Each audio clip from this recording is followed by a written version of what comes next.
This is Fox 25 Morning News. Applying to college is not what it used to be thanks to technology. Of course, the internet, lots of things being done online. All of the rules you used to follow, throw them out. But it is important to maintain the focus and drive. You will need to find the right college for your child. That stays the same. Joining us this morning is Craig Powell. He's the president and CEO of ConnectEDU.net.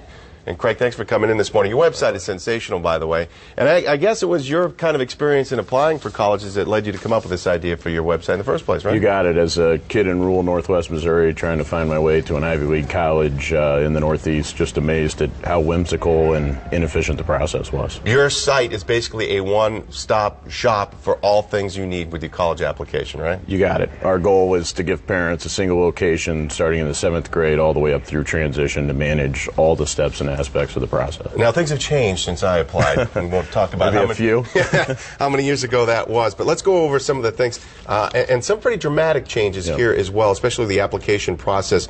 You talk about the full electronic package. It's something you should be watching for now. What is that? Yeah, I think a lot of folks are aware that in the late 90s, early 2000s, kids started to migrate to the web in order to apply online. The full electronic package, however, is not only that application material, but also getting your student record and your transcript delivered electronically. And that's an important requirement for families to ask their high schools, are we on an electronic exchanging network? There's tremendous inefficiencies that result in mailing the information in versus having it delivered securely in an electronic fashion. A lot of those high schools are up to speed as far as that electronic stuff goes, so you got it. It's a big advantage. Yeah, they certainly have the information in electronic format. It's just exchanging it that way. Always at the top of the list, though, is cost, too, and you got to keep an eye on that. Particularly in this economy, families are very focused on this being their second most expensive life decision. If you have multiple children, can be your most expensive life decision. How do I do that cost effectively? And thirdly, what's my return on that? Right. I'm sending my kids off to college. Where's that degree going to lead you? You got it. And also on your website, you talk about costs. There's also, you have a list of potential scholarships that people can look at and say, well, maybe I can qualify for this and get some money that way. Absolutely. Scholarships and also strategies. I think lost on a lot of folks is the opportunity to pursue a community college for the first 2 years, get your gen eds out of the way at a much lower price point, and then transfer into a 4-year institution. Good advice. Right. What parents can do to help there, and they should be heavily involved in this process if you're not. First of all, kind of what we talked on a little bit with the full electronic package, and that's going paperless and going electronic. And you're talking every sort of record you have, you can send it on through electronically. Absolutely. Let me just give you some statistics that will probably freak out a lot of your parents. But most of the colleges, you fill out the application online, and then you proceed to mail in the transcript, the letters of rec, the school profiles. I'll give you just one large state institution, top 25 college in the country. They lose about 10% of the paper that shows up in their processing center. They then manually rekey your entire transcript at a 19% data entry error rate.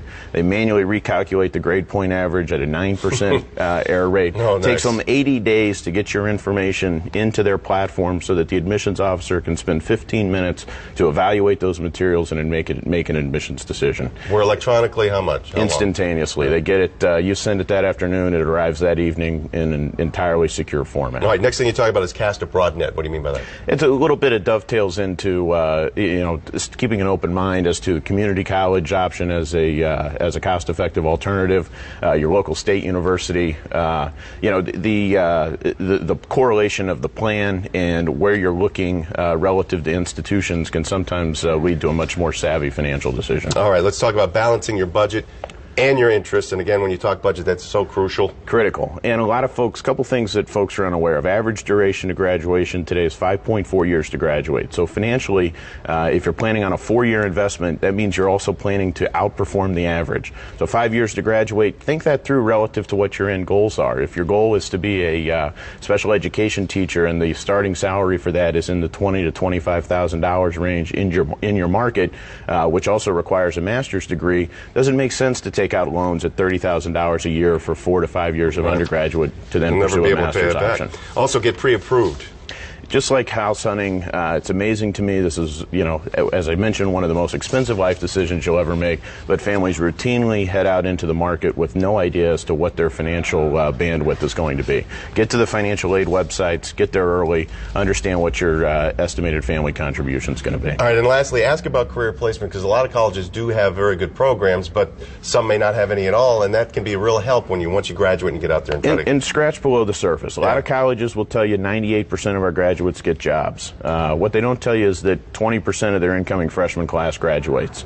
So one of the biggest misnomers for families is that 45% of the kids that start at an institution drop out or transfer from that institution in the first 2 years.